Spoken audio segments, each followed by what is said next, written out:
Boa noite. Com muita satisfação que a gente está aqui hoje reunido, né? Meu nome é Gabriela, eu sou supervisora daqui do SESEC e estou aqui representando a direção, a Marluz, que por motivo de saúde não pôde estar aqui hoje, infelizmente. Nós estamos aqui por dois motivos nobres, né? O primeiro é apresentar o projeto do segundo semestre, nosso projeto do segundo semestre, que tem como tema Ciências Básicas para o Desenvolvimento Sustentável. O professor José Lucas vai fazer uma breve apresentação do projeto e é o segundo momento nosso, a premiação do concurso de redação Maio Amarelo, onde o SESEC novamente, né, foi agraciado aí com a premiação. O pessoal da ECO que veio trazer a premiação, né, para a nossa escola, e todos os participantes vão receber, independente de ter vencido ou não, vão receber uma pequena homenagem nossa daqui do SESEC. Muito obrigada. Boa noite. Bem, como vocês já me conhecem, eu sou o professor José Lucas, aqui hoje fazendo uma palestrinha para vocês sobre o nosso projeto Ciências Básicas para o Desenvolvimento Sustentável. Primeiro, vamos falar um pouquinho sobre o que é o projeto, né? O nosso projeto é relacionado à 20ª Semana Nacional da Ciência e Tecnologia. O que é isso? Isso é uma semana que o governo pega para trabalhar esses temas dentro das várias instituições, por exemplo, as escolas, como é o nosso caso. E este ano nós vamos focar em assuntos relacionados aos Objetivos do Desenvolvimento Sustentável, que é a Agenda de 2030. Isso foi um trabalho feito por vários governos, onde se propôs algumas metas para serem atingidas até 2030. Essas metas se relacionam tanto à questão de sustentabilidade, a erradicação da fome, cidades sustentáveis, essas coisas que a gente gostaria de ter para ter assim uma qualidade de vida melhor, né? Direitos humanos básicos, por se dizer. E onde que entra a educação nesse trabalho? No caso, nós vamos trabalhar os conhecimentos científicos essenciais, ou seja, o porquê que nós estudamos ciências, biologia, química e física, e também outras formas de ciência, como história, linguagens, para atingir um desenvolvimento, no caso, dentro dessa semana, né? Que, no caso, o desenvolvimento sustentável. Uma forma que a gente tem de mostrar que isso não é um sonho impossível, que não é uma coisa que está tão distante quanto parece. Então, vamos começar com um exemplo. Vocês, pergunta para a plateia. Qual a melhor velocidade que vocês acham que pode acontecer no trânsito? Alguém quer chutar uma velocidade?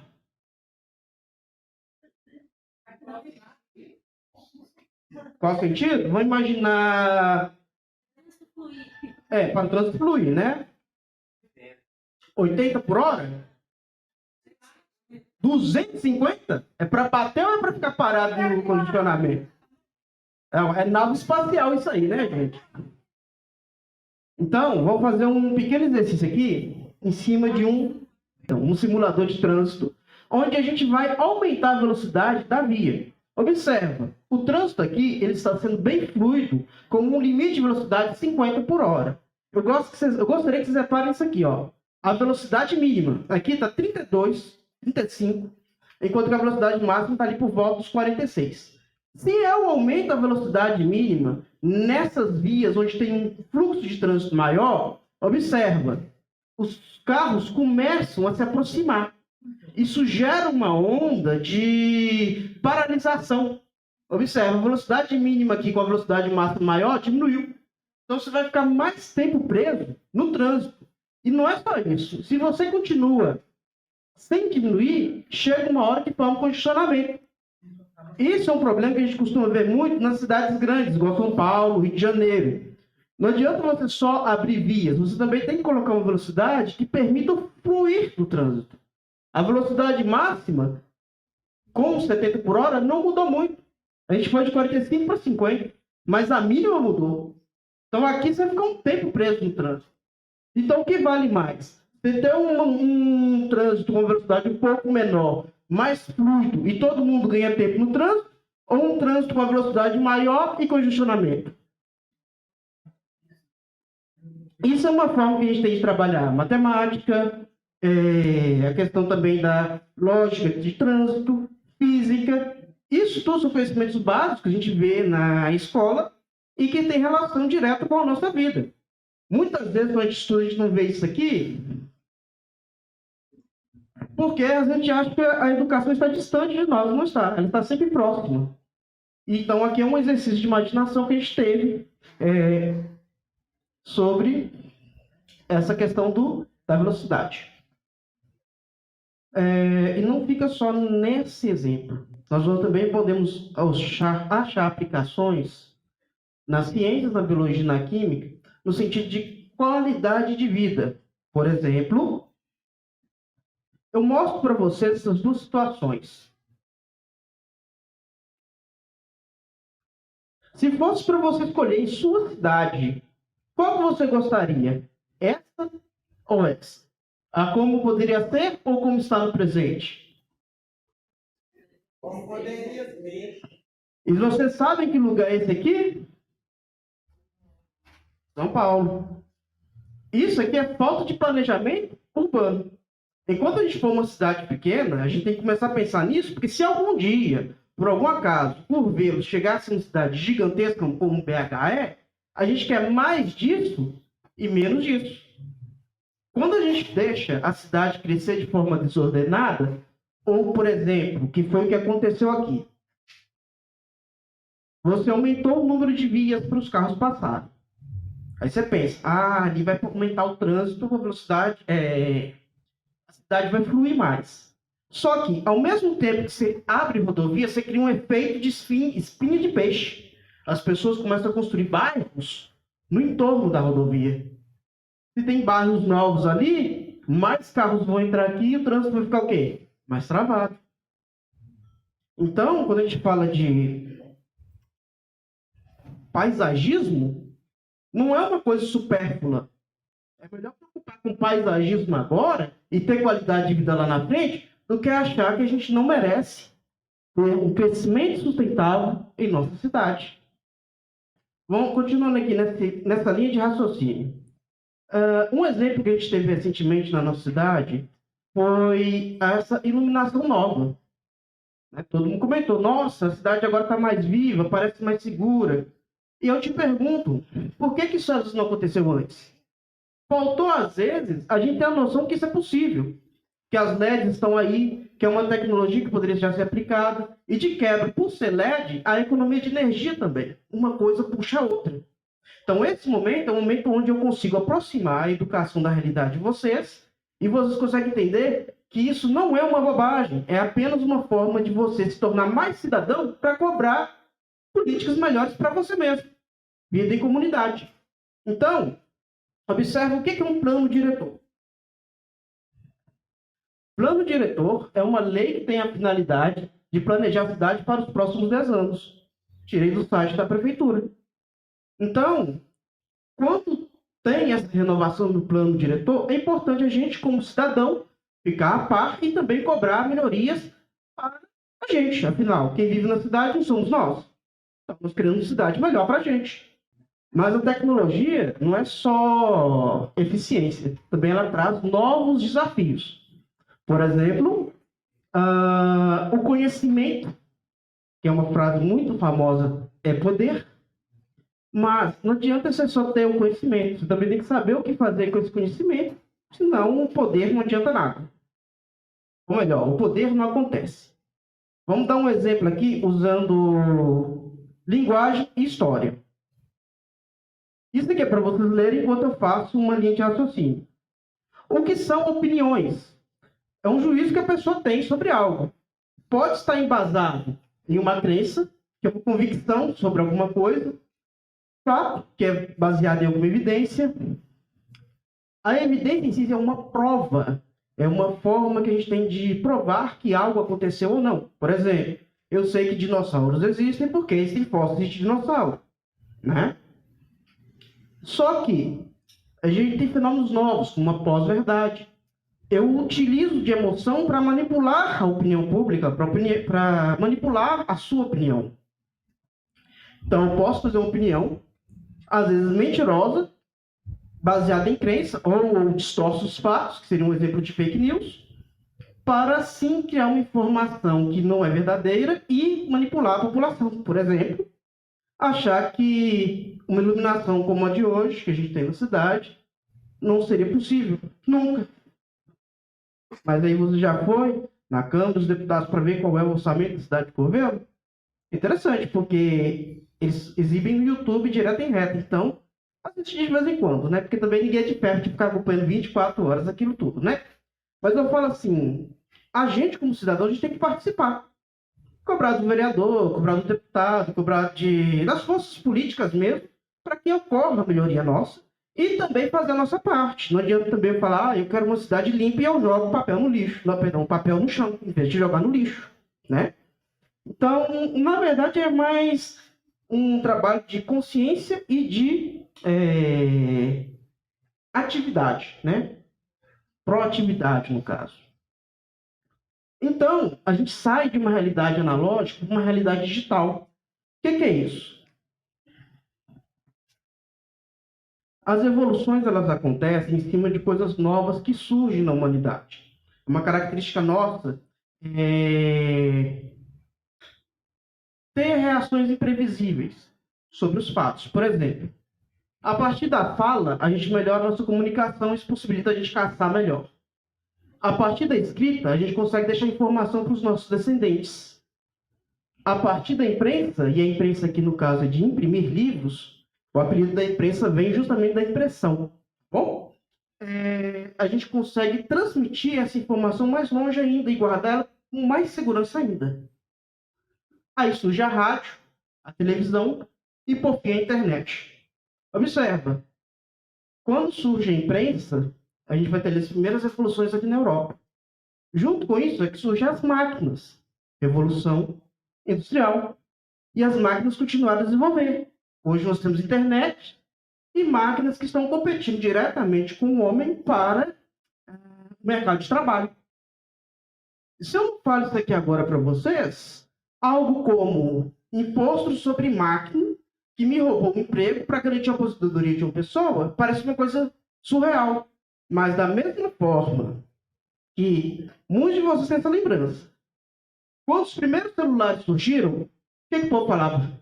Ninguém nunca vai ter celular com câmera. Quem é que hoje tem celular sem câmera? A tecnologia vem e ela vai vir. Então a gente tem que pensar a sociedade para o futuro também. Quando essa indústria 4.0, que já chegou, está consumindo mais espaço, nós temos que estar preparados. Tá bom? E por fim a frase aqui do Cortella, né? Não basta ter a informação, é preciso saber o que fazer com ela. Não imitei ele bem não, mas vocês entenderam. Então, eu estou trazendo para vocês a informação e também um pouco de o que fazer com ela. No caso aí, tanto no sentido de reivindicar a política, mas também esse trabalho de ter consciência e conhecimento. De buscar o conhecimento e ter consciência que ele faz parte da nossa vida e do nosso futuro. Bem, estamos chegando agora ao final. Eu acho que eu até corri demais, eu estava até com medo de estender muito, mas acabou que foi bem tranquilo. Vou deixar aqui 3 perguntas, que a gente vai responder elas, para fechar aqui a nossa apresentação. Vocês já ouviram a frase assim, por que gastar dinheiro enviando um homem no espaço? Tem gente passando fome aqui e a gente está gastando dinheiro para mandar o homem para o espaço. Mas existe um porquê disso. As nações desenvolvidas sabem o porquê disso. E eu vou explorar daqui a pouco. O Brasil não tem tecnologia? Muitas vezes a gente vai ter essa ideia, por causa do nosso histórico mal resolvido, tanto no sentido de escravidão, ditadura militar, tudo aquilo que a gente tem de mal resolvido na nossa história, a gente começa a ter um complexo de vira-lata, porque a gente acha que a gente não tem tecnologia e que a gente não é capaz. A gente é capaz sim. Tá? E eu vou mostrar para vocês daqui a pouco. E um caso interessante que é a tecnologia de LED, onde eu vou mostrar para vocês como é que o conhecimento ele é construído aos poucos. A primeira coisa que a gente tem aqui para trabalhar é justamente o sentido de por que mandar o homem para a Lua é algo interessante, mesmo sendo tão palpável quanto parece. É desenvolvimento de tecnologia. Se a gente tem GPS hoje, é porque lá atrás, quando teve a Guerra Fria, Estados Unidos e Rússia estavam lá brigando para quem ia mandar o homem primeiro. O GPS é uma tecnologia militar, mas de uso civil constante. Todo mundo aqui, eventualmente, vai usar o GPS em algum momento da vida. São os mapas que a gente usa para dirigir na cidade. Mas não só isso, né?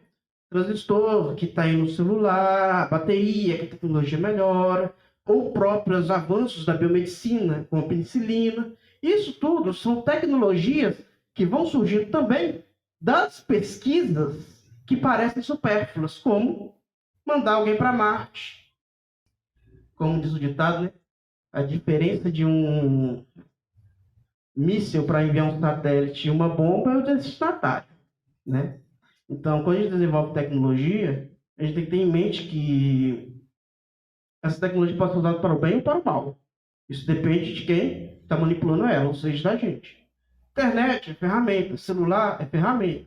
Você que vai ter que tentar trabalhar de uma forma saudável com essa ferramenta, né? Porque senão também você vira escravo da tecnologia sem sentido. E quanto ao Brasil não ter tecnologia, ele tem. Petrobras, no ramo do petróleo, Embrapa. E a nossa agricultura só existe por causa da Embrapa.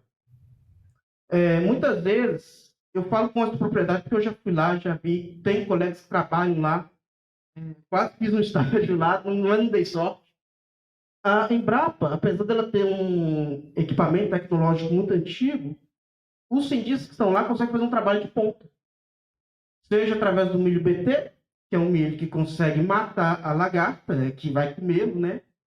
Ou outras tecnologias relacionadas também à seleção de milhos com mais qualidade. Por exemplo, a Embrapa desenvolveu um milho com rico em vitamina A. A ideia era pegar esse milho e dar de merenda escolar para as pessoas. E, no caso, quem iria plantar esse milho seria a agricultura familiar. Em algum momento esse plano se perdeu, mas a tecnologia está lá. E muitas vezes a gente exporta essa tecnologia para outros países, como a África. A gente vai sempre exportar esse país a gente vai sempre exportar tecnologia para países que são menos avançados que a gente. Então, geralmente, a gente não vai exportar essa tecnologia para a Europa. A Europa vai copiar a gente, né? Porque eles têm tecnologia para isso. Isso é independência, gente. É você não depender de outro país para fazer o seu. E muitas vezes a gente tem a tecnologia e não valoriza. Você deixa uma Embrapa dessa acabar, é quase como se a gente voltasse 50, 100 anos no passado. Então é uma coisa que às vezes a gente não presta atenção. E outras mais famosas, né, que na época da Covid ficaram muito famosas, a Fiocruz e o Butantan. Mas todo mundo que passa pela biologia, em algum momento, vai estudar essas duas, Fiocruz e Butantan. Por quê? Vacina, tem a revolta da vacina, tem a questão também dos soros antiofídicos, né, que é feito lá no Butantan. Então tem muita história aqui por trás dessas empresas. E, por fim, o caso da LED. A LED, o que é interessante dela? Ela surge aqui em 1929, mais ou menos, um pouquinho antes, um pouquinho depois, com esse russo. Só que tinha um britânico que estava desenvolvendo tecnologia mais ou menos juntos. A LED, ela existe desde 1929. Isso está ganhando popularidade a partir dos anos 2000. Agora é celular tudo OLED. Essas lâmpadas LED, por quê? Economia de energia. E também ela é uma luz mais clara, é uma luz fria. Ela não esquenta o ambiente igual a fluorescente, né? E aí o que acontece? Nós tivemos pequenos saltos tecnológicos. Nos anos 60, nos anos 80, nos anos 90, encabeçados pelos Estados Unidos e pelo Japão. Né? Nos anos 90 que surge a LED de luz azul. Então nós temos aqui LED laranja, LED vermelha, LED azul e LED verde. Verde nos anos 80 e azul nos anos 90. Aí a gente conseguiu fazer todo o espectro de cores. Pá, tecnologia pronta. Uma parte dessa tecnologia foi desenvolvida por universidades, outra foi aprimorada por empresas que viram potencial nessa tecnologia, e meio que as duas coisas foram se somando. Se não tivesse, às vezes, ali o começo de guerra civil, Segunda Guerra Mundial. Não. Isso aqui é antes. Aqui ainda existia a União Soviética, né? E a Segunda Guerra, ela começa ali em 1933, não é? 33, não é o ano? 39. Então, o que acontece? Ele desenvolve essa tecnologia, ele patentia, porque ele não é bobo, porque se alguém faz igual, ele ia perder o dinheiro, né? Só que quando surgem as guerras, a tecnologia ficou meio assim jogada de lado. E aos poucos, meio que no acaso, vamos ver se a gente consegue fazer outras luzes, essas outras aqui foram sendo desenvolvidas. Nos anos 90, aqui vem esse japonês e faz a luz verde e azul. E aí ele pega ali uma dupla cidadania lá com os Estados Unidos para trabalhar lá na Califórnia, né? E é isso. E essa tecnologia domou tudo. Por quê? Hoje nós temos TVs mais econômicas, monitores mais econômicos. Isso é o quê? A tecnologia chegando até a gente. E ela chega. Vocês não têm dúvida disso, não. Olha para você ver. Projetor, computador, celular, microfone. Então, logo, daqui a pouco, vamos dar um exemplo prático aqui, envolvendo o trânsito também. A empresa Uber investe em GPS e sensores. Por quê? Pensa comigo. Eu vou fazer um transporte do ponto A ao ponto B. Se eu coloco um ser humano para transportar algo, esse ser humano tem que parar para comer, tem que parar para dormir, enquanto a máquina pode dirigir direto, sem descanso e sem gasto. O gasto que eu vou ter mesmo é o combustível, essas coisas todas, seguro, porque às vezes pode acontecer alguma coisa, um atropelamento, ou capotamento, né? Tem coisa que é independente de tecnologia, de ser humano ou não, né? Sei lá, igual hoje, deu uma ventania e derrubou a cidade inteira, acontece. Então, para Uber é muito interessante ela ter um carro autônomo e ter menos gente trabalhando. Ou mesmo, se ela, por exemplo, vamos sugerir assim, o governo passa uma lei, proibido carros autônomos. Então, vou fazer um carro que seja pilotado remotamente. Está lá alguém lá na sua casa, no joystick, pilota o carro por 6 horas, e o outro lá assume depois de 6 horas e pilota mais 6 horas. Ou seja, o carro vai andar por 24 horas. Provavelmente vai ter que parar ali para manutenção, isso já motor, porque também nem máquina trabalha 14 horas seguidas, né, gente? Mas vocês entendem que eles têm um ganho de eficiência? A tecnologia nesse caso tem 2 exemplos. Ela esmagando empregos e ela sendo usada para criar empregos. Então, se você é motorista, você prefere ficar no conforto da sua casa dirigindo um caminhão remotamente do que estar no caminhão. Para quem gosta. Mas você pensa assim, se parte do trabalho for feito pelas máquinas ou feito dessa forma, às vezes, você, em vez de ficar dirigindo um caminhão, você vai dirigir um carro com a sua família para curtir uma praia. Entendeu? Então, a gente não sabe exatamente para onde a tecnologia nos leva. E a gente não pode ficar passivo com a vinda da tecnologia. É esse o ponto que eu estou falando. Seja isso uma melhoria no transporte, seja isso uma ferramenta que possibilita uma interação nossa como estamos tendo agora. Então, esse é o nosso papel aqui como escola. Mostrar também um pouco do futuro. E aqui é um pouco do futuro que eu tenho para mostrar para vocês. Perguntas?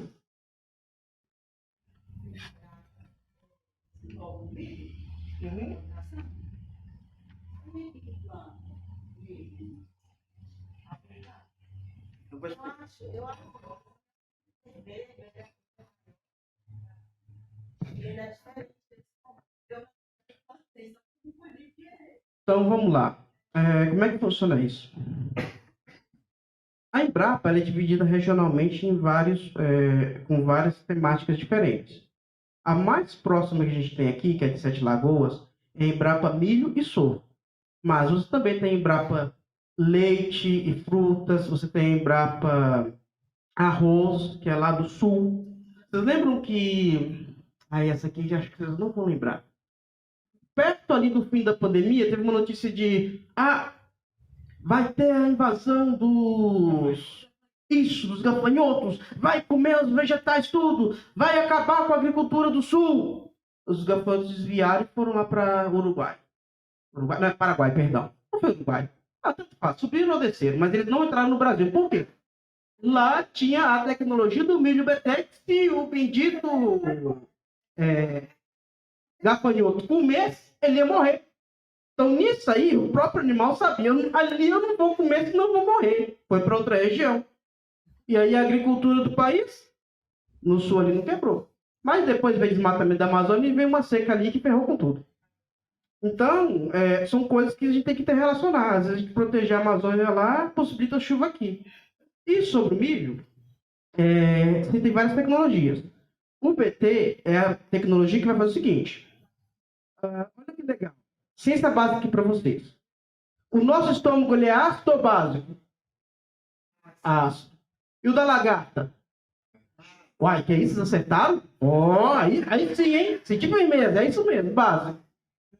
Eu pego uma enzima de uma bactéria, coloco no milho. O que essa enzima faz? Quando ela entra em contato com o estômago básico do inseto, ele vira uma pedrinha de cristal.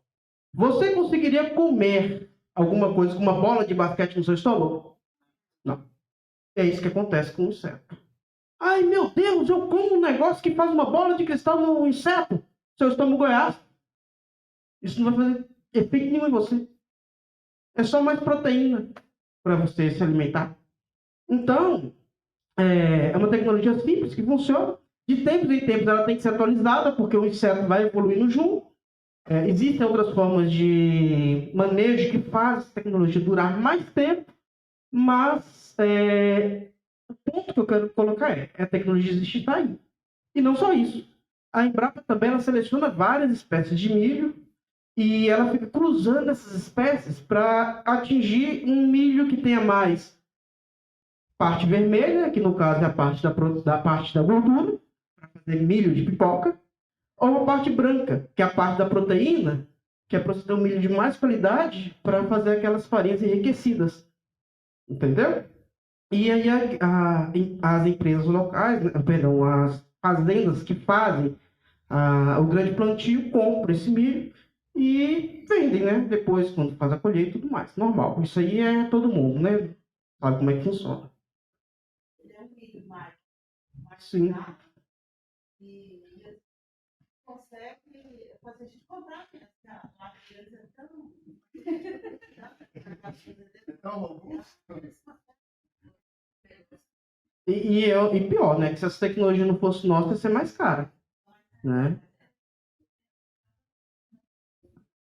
Mais perguntas?